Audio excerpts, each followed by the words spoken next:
नमस्कार आदरणीय अध्यक्ष, माननीय परीक्षक आणि माझ्या प्रिय मित्रमैत्रिणींनो. माझे नाव सई दिघे, इयत्ता 9वी, गट 2, रहिवासी पुणे. आणि माझ्या भाषणाचा विषय आहे स्वातंत्र्यवीर सावरकरांच्या विचारातील शस्त्रसज्ज भारत आणि ऑपरेशन सिंदूर. आज या ठिकाणी मला अतुलनीय देशभक्तीविषयी बोलायचे भाग्य लाभले आहे. याचा मला फार आनंद वाटतो. आज या ठिकाणी मी जे व्यक्तित्वाविषयी बोलणार आहे ते केवळ एक नाव नाही, तो संघर्ष आहे, वेदना आहे, त्याग आहे आणि असह्य यातना सहन करूनही न विझलेली एक ज्वाला आहे. ते म्हणजे स्वातंत्र्यवीर विनायक दामोदर सावरकर. हा केवळ एका विचारवंताचा विचार नव्हे, तर तो आहे एक अस्वस्थ करणारा सत्यवाद आणि गुलामगिरीला आव्हान देणारा एक निर्भय आवाज. देशभक्ती म्हणजे काय हो? फक्त ध्वजाला पाहून सलाम करणे आणि घोषणा देणे एवढेच नव्हे, तर आपले संपूर्ण आयुष्य देशासाठी समर्पित करणे. हे सावरकरांनी आपल्या जीवनातून, प्रत्यक्ष कृतीतून आपल्याला दाखवून दिले. वीर सावरकर हे नाव उच्चारताच डोळ्यांसमोर उभा राहतो. लेखणीतून क्रांती घडवणारा एक कवी, विचारातून राष्ट्र घडवणारा एक तत्वज्ञ आणि यातना सहन करूनही न झुकणारा एक वीर. सावरकरांच्या मते राष्ट्र स्वतंत्र असणे पुरेसे नव्हते, ते शस्त्रसज्ज आणि सक्षम असायला हवे.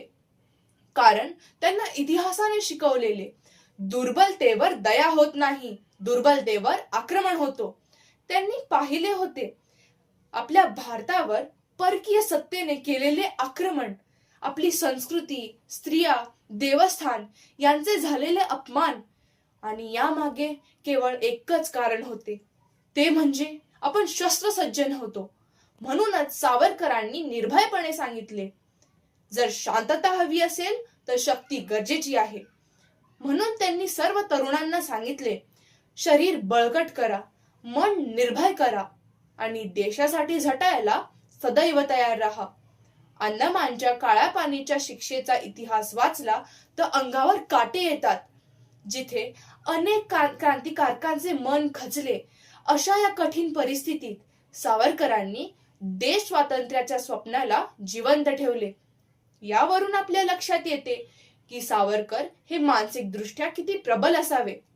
माझी जन्मठेप ही केवळ एक दुःखद कहाणी नव्हे, तर ती आहे राष्ट्रासाठी सहन केलेल्या असह्य यातनांचा एक जिवंत दस्तऐवज.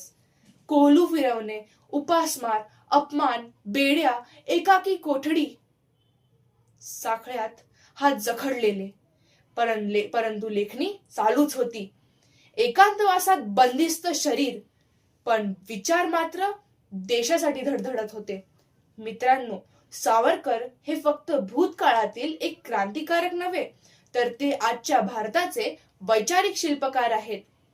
आपण जेव्हा ऑपरेशन सिंदूर यासारख्या कारवायांकडे पाहतो, तेव्हा त्यात आपल्याला सावरकरांच्या विचारांचे प्रत्यक्ष स्वरूप उतरलेले दिसते. ऑपरेशन सिंदूर म्हणजे भारताच्या संयमाला मर्यादा आहेत आणि त्या कोणी ओलांडायचा प्रयत्न केला तर भारत शांत बसणार नाही, तो त्याचे ठामपणे उत्तर देणार. ही कारवाई कोणावरील द्वेषामुळे नव्हे, तर राष्ट्र रक्षणाच्या कर्तव्यामधून झालेली आहे. सिंदूर म्हणजे सौभाग्याचाच नव्हे, तर सुरक्षितेचा, संरक्षणाचा आणि स्वाभिमानाचा देखील प्रतीक आहे. ऑपरेशन सिंदूर म्हणजे काय, तर ही केवळ एक लष्करी योजना नव्हती, ती होती भारताच्या स्वाभिमानाची केलेली घोषणा, शत्रूला दिलेला एक इशारा आणि सगळ्या जगाला दाखवून दिलेली भारताची सामरिक शक्ती. सावरकरांचे हेच तर सांगणे होते की जर शांतता हवी असेल तर आधी शक्ती असायला हवी. ऑपरेशन सिंदूर हे सावरकरांच्या विचारांचे आधुनिक रणांगणातील एक रूप आहे.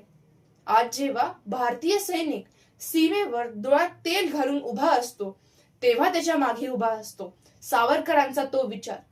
सावरकरांच्या विचारातील शस्त्रसज्ज भारत म्हणजे युद्धखोर भारत नव्हे, तर तो आहे स्वरक्षणासाठी सक्षम भारत. कारण सक्षम भारतच शांतता राखू शकतो. सक्षम भारतच सीमांचे रक्षण करू शकतो आणि एक सक्षम भारतच भविष्यातील पिढ्यांना सुरक्षित ठेवू शकतो. तर चला आपण सर्व मिळून सावरकरांचा वारसा जपूया, राष्ट्राला सक्षम बनवूया. सावरकरांना एक असा भारत हवा होता जिथे सीमेवर उभा असलेला जवान सज्ज आणि देशांतर्गत नागरिक सजग असेल.